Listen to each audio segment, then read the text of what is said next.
Moscow, 1937. A courtroom inside the military collegium of the Supreme Court of the Soviet Union. The room is small, smaller than you would expect for a court that is deciding matters of life and death. The walls are institutional, the lighting flat and merciless. At the front of the room, behind a long table covered with green felt, sits a tribunal of 3 judges in military uniform. The man in the center chair is heavy-set a dozen other institutions that the Great Terror is consuming at this particular moment. He has been in NKVD custody for weeks or months. He has been interrogated. He has confessed under conditions that have left visible marks on his body and invisible marks on his mind. He has signed documents admitting to crimes that he did not commit, naming conspirators who are not conspirators, describing plots. The outcome has been determined before the proceeding begins, communicated to Ulrich in documents that arrived from Stalin's desk, bearing the names of those to be condemned and the sentences to be applied. Ulrich reads the sentence. The defendant is taken out.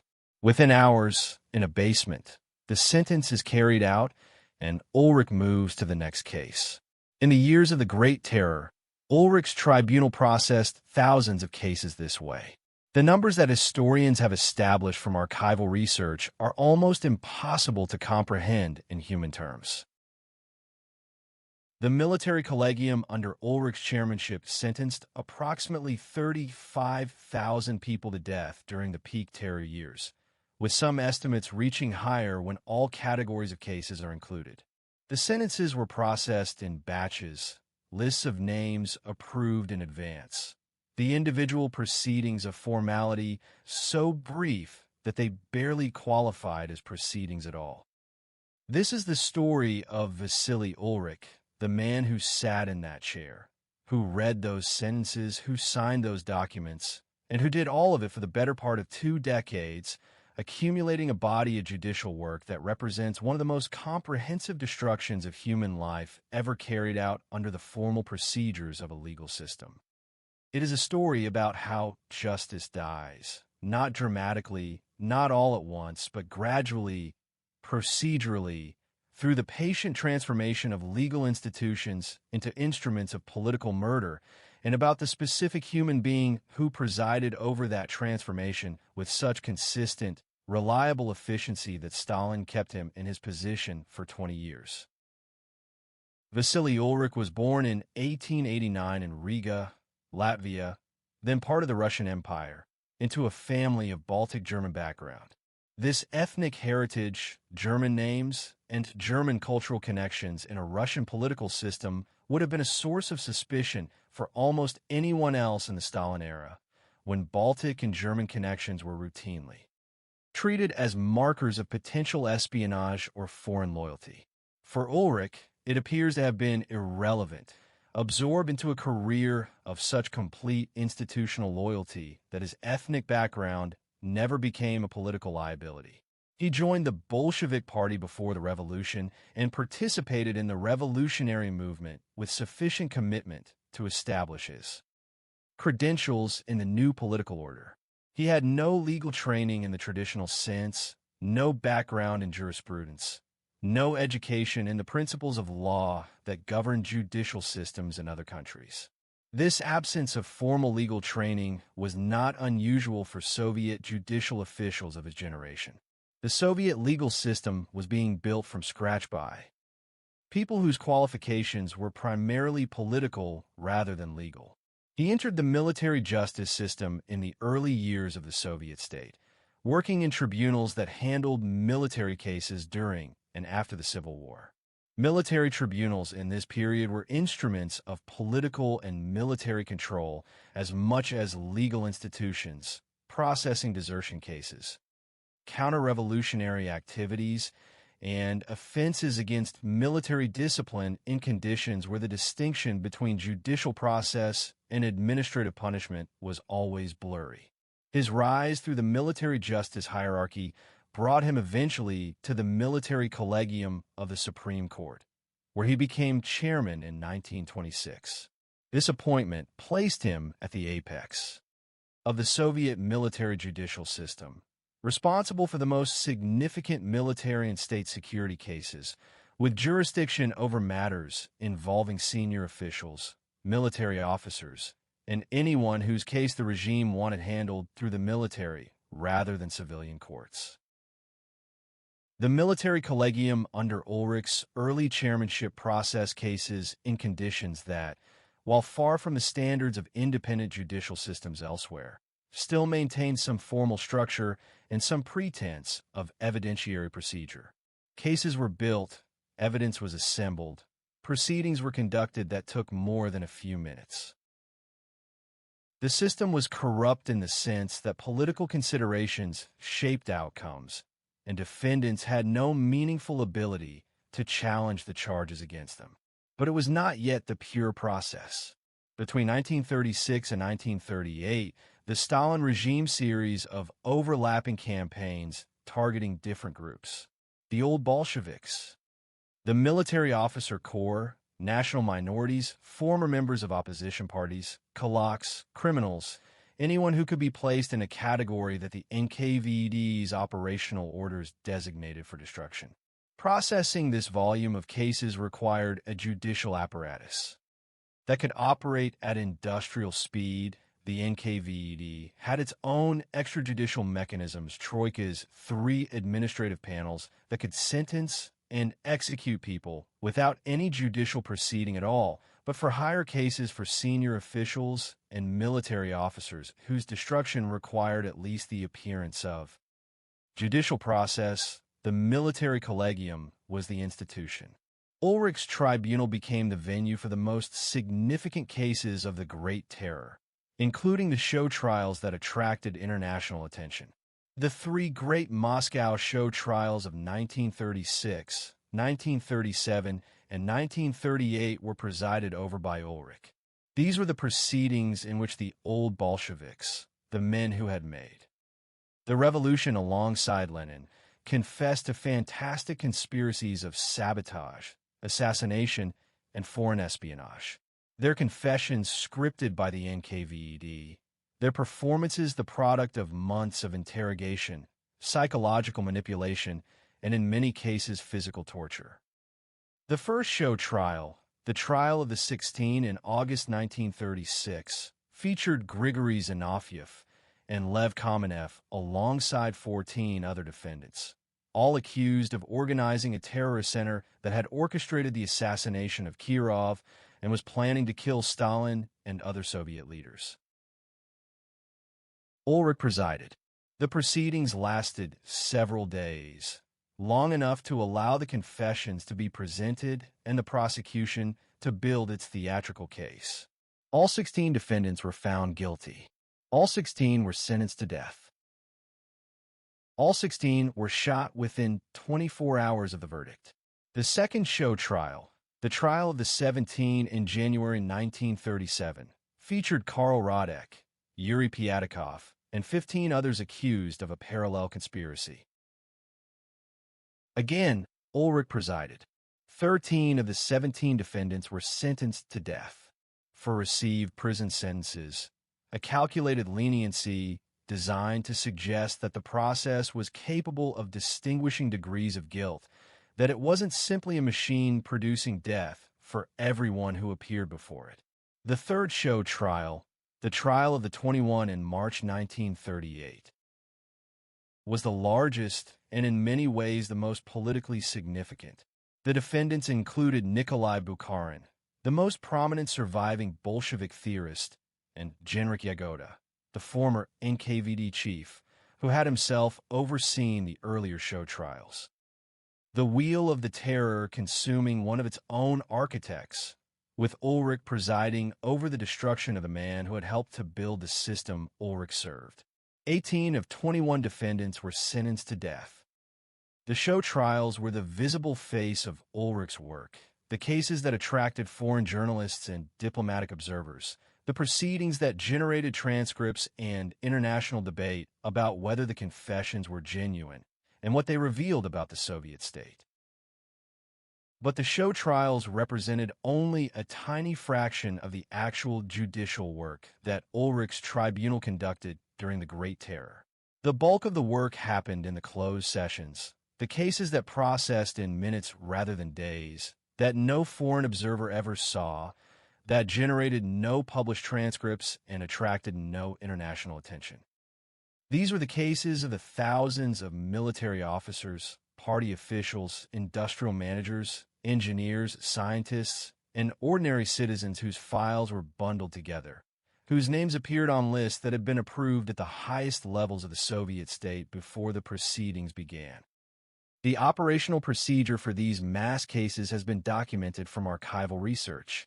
The NKVD would compile lists of defendants, with a sentence to be applied next to each name, vmen, a Russian term for Vishaya Mera Nakazanya, signifying the ultimate penalty, death.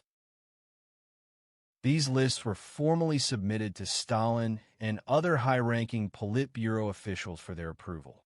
After receiving the go-ahead, these lists were then forwarded to Ulrich's tribunal for official processing. Ulrich's tribunal would then assemble, calling defendants forward individually, or sometimes handling several in a single session. The proceedings for each individual case typically lasted, in numerous documented instances, between 5 and 15 minutes. The defendant would be brought in, the charges read aloud, they'd be asked to confirm their confession, and then the sentence would be handed down. There was virtually no realistic chance for the defendant to contest the accusations, present any evidence, or offer any substantial defense.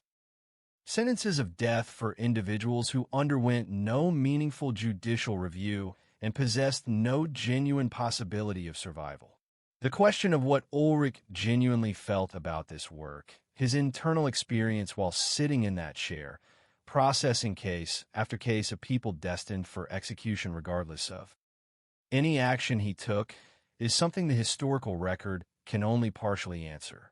He left behind no memoir, no private journal, no personal letters that have survived and been made public that directly address this very question. What the history shows is his consistent performance. Ulrich carried out his role with steady efficiency for 2 decades. He displayed no indications of the psychological distress that affected some individuals involved in the terror. No documented instances of refusal or hesitation, no recorded objections to the cases presented to him or the sentences required.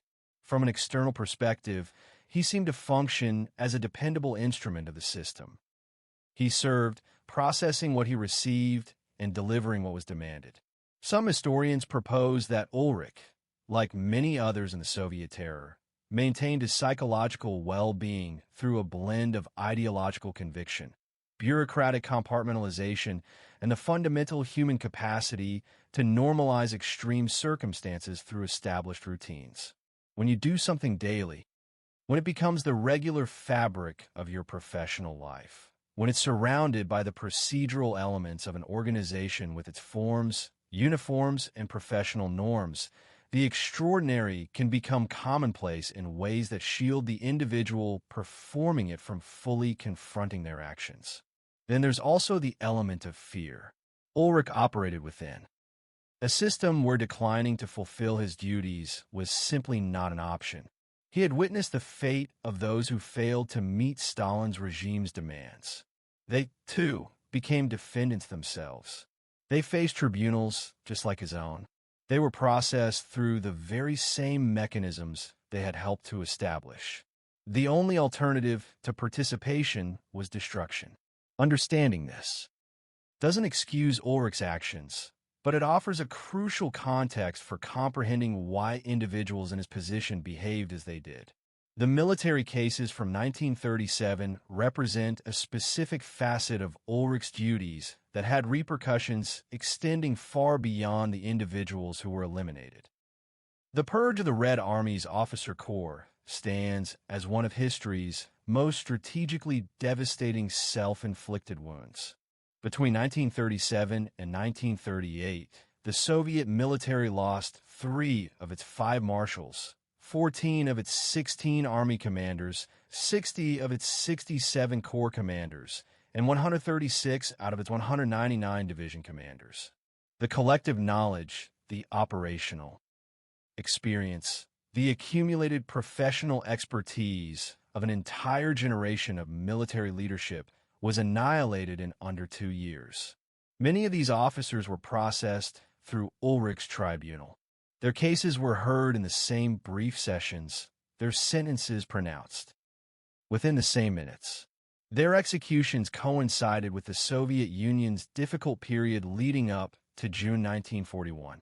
The devastating defeats in the initial months of Barbarossa, the massive encirclements that captured entire Soviet armies, the disarray and collapse characterizing Soviet military performance in 1941.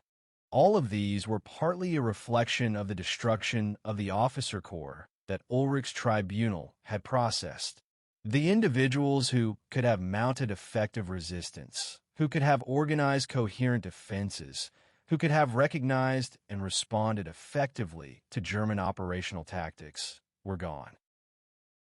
Executed in basements after proceedings lasting only 5 minutes, their expertise vanished along with their lives.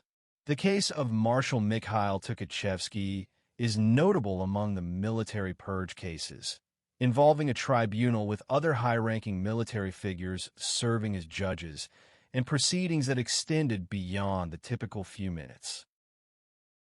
However, the final outcome remained the same. Tukhachevsky was convicted of being a German spy and conspiring against the Soviet military leadership. He was executed on June 12, 1937. The charges were entirely fabricated by Beria, and this marked the winding down of the most extreme phase of mass operations. Nevertheless, the military collegium continued to process cases throughout the war and into the post-war era.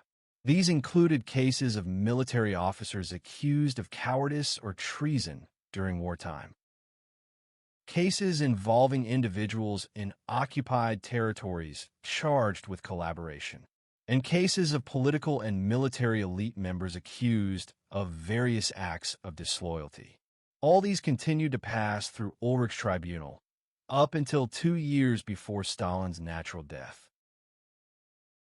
He didn't live to witness Khrushchev's 1956 secret speech, where Stalin's era crimes were denounced, nor did he live to see the partial rehabilitation of many individuals his tribunal had condemned, nor hear his own role discussed in the historical reevaluation that followed de-Stalinization. His death from natural causes is one of the details about him that sits most uncomfortably in the historical record. In a system that devoured so many of its own servants, turning its machinery against the very people who had built and operated it, Ulrich passed away in his own bed. He was never arrested. He was never put on trial. He was never subjected to the expedited proceedings and immediate execution that he had ordered for thousands of others. He lived a complete life, reached old age, and succumbed to the kinds of ailments that affect elderly individuals. This fact compels us to confront the limitations of what historical justice can offer. The individuals whom Ulrich sentenced were innocent of the accusations leveled against them. They were put to death through a process so profoundly flawed that it barely resembled a legal procedure. Their deaths were unequivocally crimes in every meaningful moral and legal sense. And the man who oversaw these deaths, who signed the official documents, who pronounced the sentences, died without ever facing any consequences for his actions. The Soviet system, as it evolved after Stalin's passing, found methods to acknowledge the transgressions of the terror period without fully taking responsibility for the specific individuals who had committed those crimes. The defendants in the show trials were rehabilitated, their convictions overturned, and their reputations restored. The Great Terror was recognized as a profound injustice. However, the specific individuals who perpetrated that injustice, the interrogators who extracted confessions through torture, the NKVD officers who carried out the executions, the judges who presided over the proceedings. Most of these individuals were never held personally accountable. They retired, were reassigned, died of old age, and were gradually forgotten by a system that found it more convenient to attribute the terror to Stalin and the abstract workings of the system, rather than to the specific human beings who operated that machinery. Ulrich falls into this category of individuals whose roles in the terror were substantial and documented, but who escaped any form of personal accountability. His name appears in the archives. His signature is on the official documents. The historical record is clear about what he did and in what volume, but no tribunal ever convened to judge him. No sentence was ever passed upon him. No proceedings of the kind he had overseen were ever conducted where he was the defendant instead of the judge. There is perhaps value in examining the specific mechanisms that Ulrich operated, in understanding how a legal system becomes an instrument of mass murder through gradual decay rather than sudden upheaval. The Soviet legal system didn't originate as a pure killing apparatus. It possessed established forms, procedures, institutions, and a structure that bore some formal resemblance to a process without genuine purpose, a legal framework that existed solely to provide the documentation for decisions that had already been finalized. Ulrich oversaw this entire process. He was its most consistent and most senior human representative. He was present at the show trials when the proceedings still spanned days and attracted international attention. He was also there for the mass cases when the proceedings lasted only minutes, with no one outside the building aware they were occurring. He adapted to each phase, fulfilled each requirement, and provided what the system needed at each stage of its progression toward becoming a purely mechanical entity. The green felt table, the stark institutional lighting, the abbreviated proceedings. The signature at the bottom of the document, repeated thousands of times over 2 decades in a small Moscow office. The building still stands, and the institution persists, albeit in a different form and under different designations. The archives containing the documents Ulrich signed are located in Moscow, accessible to researchers under conditions that reflect the current Russian state's complex relationship with this historical period. The names of the individuals who perished can be recovered from those archives, at least in substantial numbers. The Memorial Society, the nation, has a complex history with these events. We can find the names of those who perished within these records, at least for a substantial number of individuals. The Memorial Society, a Russian human rights group which dedicated decades to documenting victims of Stalin's regime. This organization was eventually shut down by the Russian government in 2021 and 2022. They had compiled extensive lists including names, rehabilitation documents, and records detailing the fates of hundreds of thousands of individuals. These were people who endured the widespread terror of the Soviet era. Their names represent the other side of Ulrich's records. Not the judge, but those who were judged. Not the signature, but the individuals whose lives that signature ultimately ended. The story of Vasily Ulrich isn't ultimately shrouded in mystery. It's not a narrative with hidden complexities or unclear motives that demand extensive digging. In a way, it's even more unsettling than a mystery, because it's a story of stark clarity. A man was assigned a specific duty. He carried it out. He performed this duty with unwavering consistency and efficiency, showing no documented hesitation for 2 decades. This spanned tens of thousands of cases until the political climate that created his role shifted significantly. He was no longer needed in that capacity. Then, he simply stopped, lived out his remaining years, and passed away. The real question his life story raises isn't about him personally. It's about the system itself that established that role, finding someone willing to fill it. It sustained him in that position through shifting political landscapes and varying levels of operational intensity. This system utilized him and then eventually moved him aside. The crucial question is how such systems come into being, how they maintain themselves. How do they find the individuals needed to operate them? And how do those individuals psychologically endure performing tasks? Tasks that, when described plainly, amount to mass murder. The answer, as much as history can provide, is that these types of systems don't initially present themselves as instruments of mass murder. Instead, they portray themselves as systems of justice, security, or the safeguarding of the revolutionary government from its adversaries. They create positions with titles that carry a sense of official importance. Think chairman, judge, or tribunal member. They then surround these roles with the formal procedures typically found in legal institutions. This includes paperwork, uniforms, official hearings, and signatures. The work becomes routine through sheer repetition, making the extraordinary seem ordinary through the daily rhythm of institutional life. And that's how they find individuals like Vasily Ulrich capable of sitting in that chair, reading the verdict, signing the order, and moving on to the next case. That might be the most significant lesson his life offers. It's not about the exceptional nature of his actions, but their chilling ordinariness. He wasn't a monster in the conventional sense, not someone whose psychological makeup was obviously flawed. He wasn't someone who required unusual circumstances to commit acts of extreme cruelty. He was a bureaucrat, a judicial administrator, a man simply performing his designated role within the institution. And his institutional role involved processing thousands of human lives through a procedure so swift and predetermined. To label that as justice would be the ultimate perversion of the word's meaning. The chair is still there, as is the green felt table. The flat, uninviting lighting remains.